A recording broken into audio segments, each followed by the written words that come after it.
before I go to the next part, I just want to understand how easy or difficult it is for an Indian student or for an Asian student in terms of academics. Is academics comparatively easy? Are they able to understand or they find it difficult? Um, Mostly it is it should be it's not that big of a problem. The structure changes, like I said, theory versus practical, but we're used to it when we're used to the rigor of academics. Like a lot of especially American high school students or college undergraduate students are, well, in the undergraduate probably they get used to it, but definitely not up to the high school level.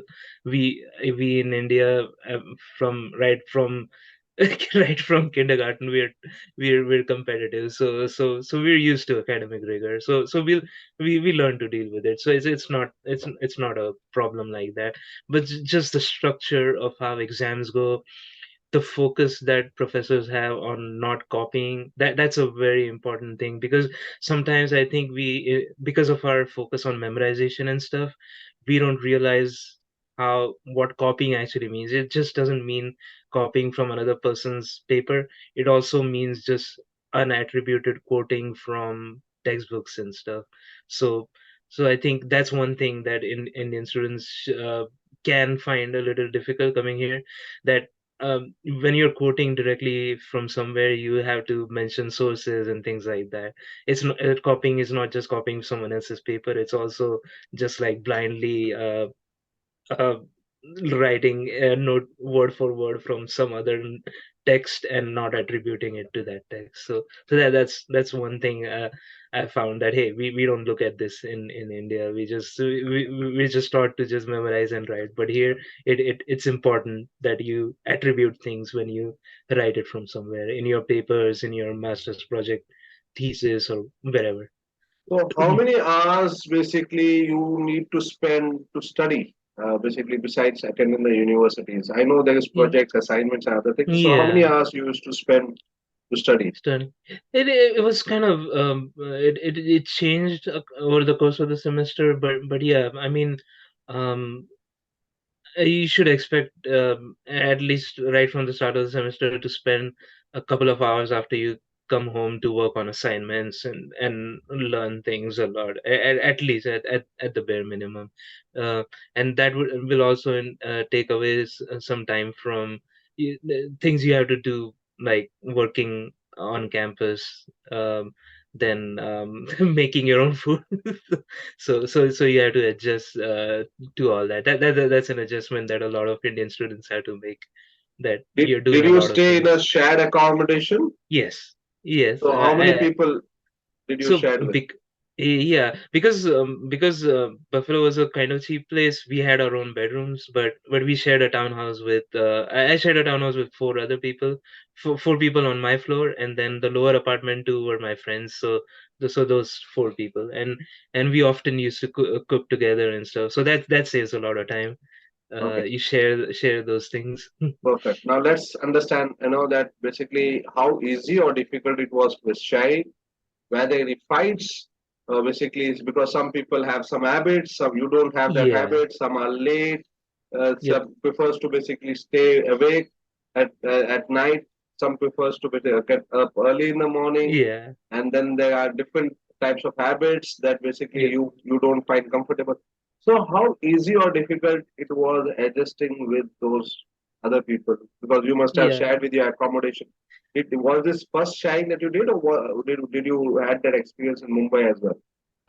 Well, I spent a few months in Chennai when I was working at this one Indian MNC, and during that time, during training in Pune and working for a few months in Chennai, I did share accommodation, and we were literally sharing like a big bedroom with other people as well. So I was sort of used to it at that point. But one good thing was, before we left, we had this big meet of the Mumbai people going to Buffalo, and there were a lot of people that signed up and came to meet. So so I actually met a bunch of people over there that I got along with, and then we were like, oh, you want to be roommates when you head to the US, and we were like, and it was like, yeah, let's look for apartments together, and then we actually ended up actually meeting beforehand before we headed to Buffalo, and then looked for apartments over there. So that kind of helped. So I guess when it comes to accommodation, at least a little bit of familiarity helps, because uh, if it would be cool to live with people from other countries as well. I wouldn't discourage that, but then you have to take into account food habits, things like that, and the adjustments that you have to make, and you have to think that, okay, would I be open to adjusting that while I'm studying and stuff like that too. So there's like that fine balance that there as well. So it's, yeah, but yeah, there were adjustments. There was one guy who we lived with who barely cooked at home, but we were fine. Okay, if you don't want to cook with us, it's fine. You do your own thing, we'll do our own thing. So it's just about finding that, talking with other people, and respecting other people's like differences, their food habits, and adjusting accordingly. So it Yeah. was about sharing responsibility. Huh? One would cook, Yeah, one would clean the utensils, and one it's would, yeah. right. That's how we So divided. do you used to cook every day, or was it once a week? Every couple of days or so, sometimes we just relied on like ramen noodles or Maggie. If you went to the Indian store, we could get Maggie noodles. So that then mixed with cooking. We actually, a bunch of us got an interest in cooking when we started living in So are you a good together cook and cook. now? Yeah, decent. Like before I came to the US, all I could do was make eggs and tea, and now I can actually cook. That's good. So is your food spicy or is it non-spicy? Oh, spicy. I never I make sure I have all the masalas and stuff. Yeah.